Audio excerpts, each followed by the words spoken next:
it's funny, a lot of people ask me, like, why are you doing a fight? You know, why don't you just, you know, do more marketing or sell more t-shirts or whatever? You know, why are you doing an MMA fight? You could really get hurt. And I know it may sound really odd or strange to some people, but what I saw my mom go through, like the last couple months, the really bad months, I mean, she survived for 4 years, and 3 years of that was stage 4. You're not supposed to live past 6 months with stage 4 cancer. And when I saw her at the end, like, she literally had to do everything she could just to get out of bed in the morning.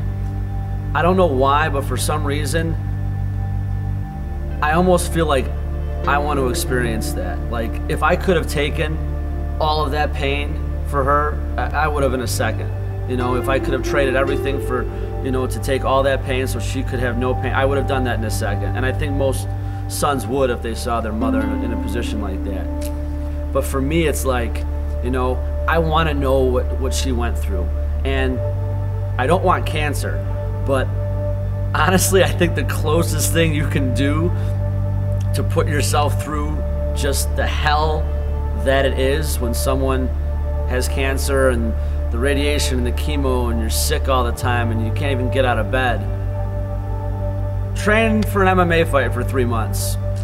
And by no means am I trying to make a comparison to an MMA fighter and someone who's fighting cancer, but the closest thing that I can think of as far as putting my mind and my body through hell is this.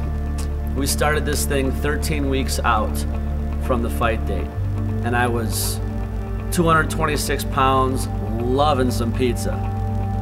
Right now, we're 4 weeks out, I'm 196 pounds, 33 years old, I feel fast, I feel strong, I feel young again, and in 4 weeks, we're gonna weigh in at 170 pounds.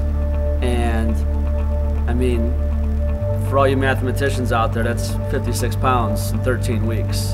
And that's, you know, right there, that's a huge sacrifice, and it's, you know, something I'm looking forward to accomplishing, and everything I put my body through and how sore I am every day, and, you know, I kind of enjoy it in a sense because it lets me kind of relate to what my mom had to go through. And by no means is it anywhere as severe, but, you know, there's times where I get up in the morning and I'm like, oh man, I'm so tired, or I don't want to get up, I don't want to go run 3 miles, I don't want to do this.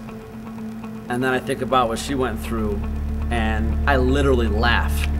And I look up and she's probably laughing at me, and, you know, I go do what I have to do because it's nowhere near what she went through. And it's nowhere near what every single cancer survivor out there goes through every day. So, you know, little lumps and bruises and sprained ankles and broken fingers and sore jaws and all that stuff that comes with the territory, it seems just so small when you really put everything into perspective and you put it on the big scale and you're like, what's someone going through who has stage 4 cancer right now, who really can't get out of bed, you know? I have, you know, everything going for me, so